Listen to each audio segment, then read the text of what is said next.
সুপ্রিয় ছাত্রছাত্রী, আমাদের ধারাবাহিকভাবে বাংলা ব্যাকরণের যে ভিডিও আমাদের চ্যানেলে আলোচনা চলছে, আজকে আমরা দ্বিতীয় ভিডিও নিয়ে উপস্থিত হয়েছি। আমাদের আজকের ভিডিও মূলত সমাসের শ্রেণীবিভাগ। সমাসের শ্রেণীবিভাগ।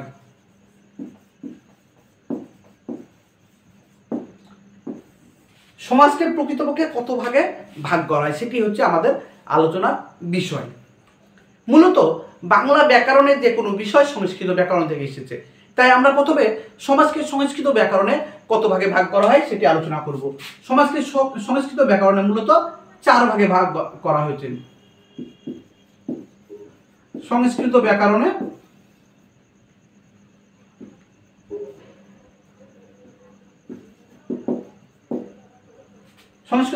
কত ভাগে ভাগ করা হয়েছে? সমাজকে 4 ভাগে। প্রথম ভাগের নাম হলো দ্বন্দ্ব সমাস।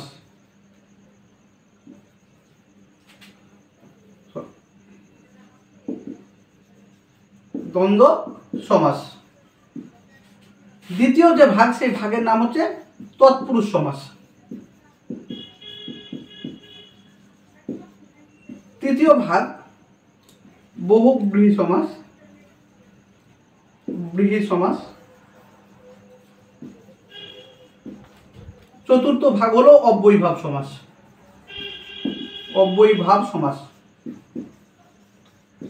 তাই সংস্কৃত ব্যাকরণের সমাজকে কয় ভাগে ভাগ করা হয়?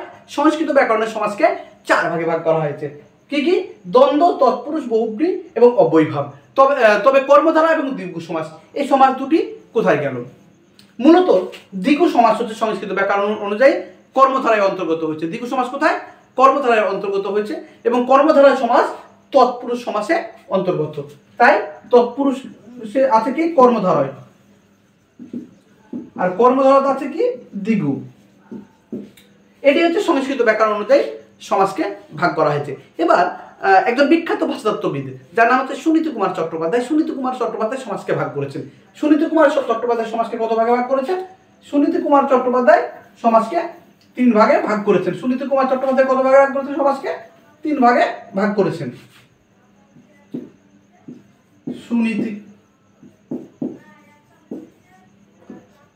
সুনীতি কুমার ভাগ করেছে কয় ভাগে? 3 ভাগে। প্রথম ভাগে তিনি নাম দিয়েছেন কি? সংযোগমূলক সমাস। সংযোগমূলক সমাস। মূলত এটি হচ্ছে দ্বন্দ্ব সমাস। এটি কি? দ্বন্দ্ব সমাস। 2 নম্বর ভাগের নাম দিয়েছেন কি? ব্যাখ্যামূলক সমাস।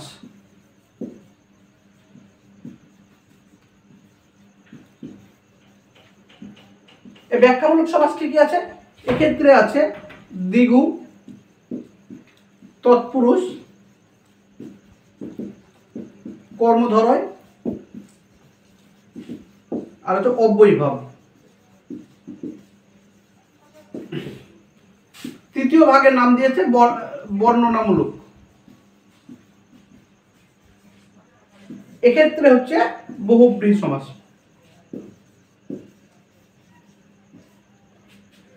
তা সুনীতি কুমার চট্টোপাধ্যায় সমাজকে কয় ভাগে ভাগ করেছে? 3 ভাগে। এবার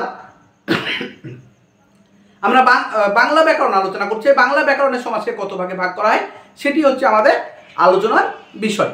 বাংলা ব্যাকরণের সমাজকে মূলত 6 ভাগে ভাগ করা হয়। বাংলা ব্যাকরণের সমাজকে কত ভাগে ভাগ করা হয়? 6 ভাগে ভাগ করা হয়েছে। কি কি?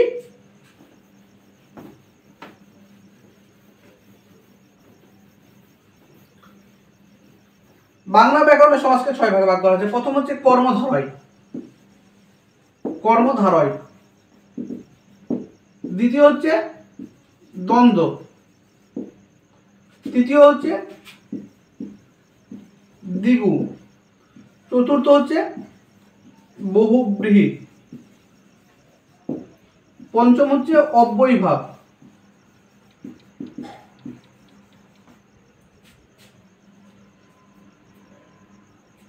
আর ষষ্ঠ হচ্ছে তৎপুরুষ।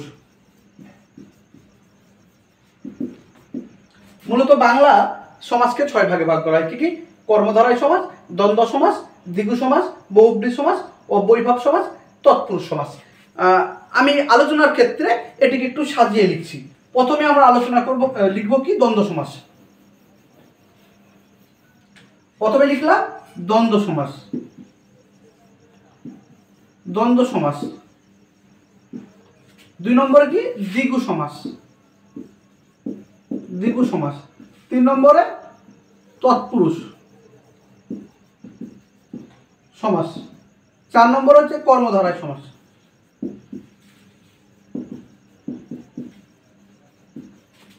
5 নম্বর হচ্ছে অব্যয়ীভাব। 6 নম্বরে বহুব্রীহি।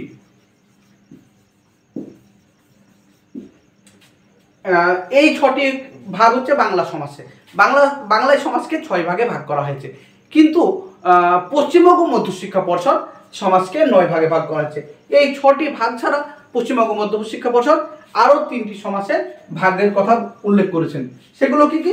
সেগুলো হচ্ছে অলপ সমাস। 7 নম্বর কি আছে? অলপ সমাস।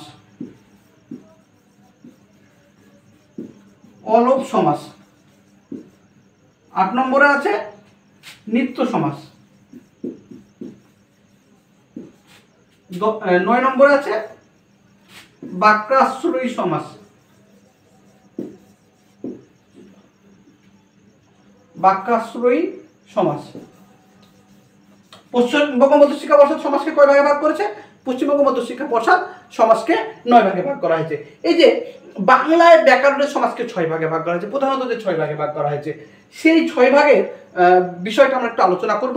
কিন্তু এক্ষেত্রে বলে রাখি, যদি সমাজে এরকম প্রশ্ন আসে যে বাংলা সমাজকে প্রধানত কয় ভাগে ভাগ করা হয়?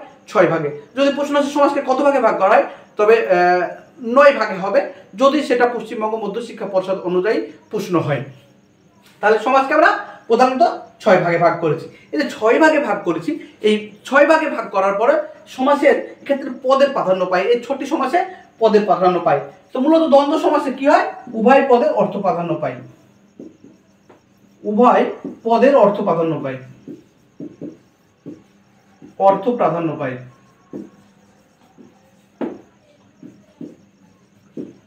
দ্বিগু, তৎপুরুষ এবং কর্মধারয়, এই 3টি সমাসের কোন পদের অর্থ প্রাধান্য পায়? পরপদের। একটি ক্ষেত্রে বাক্য আছে মনে রাখার বিষয়, টিক্স হিসেবে মনে রাখতে পারো যে দ্বিতকে গায় পদের গান। অর্থাৎ দ্বিগু, তৎপুরুষ, কর্মধারয় এই 3টি সমাসে পরপদের প্রাধান্য পায়। কোন পদের অর্থ প্রাধান্য পায়? পরপদের।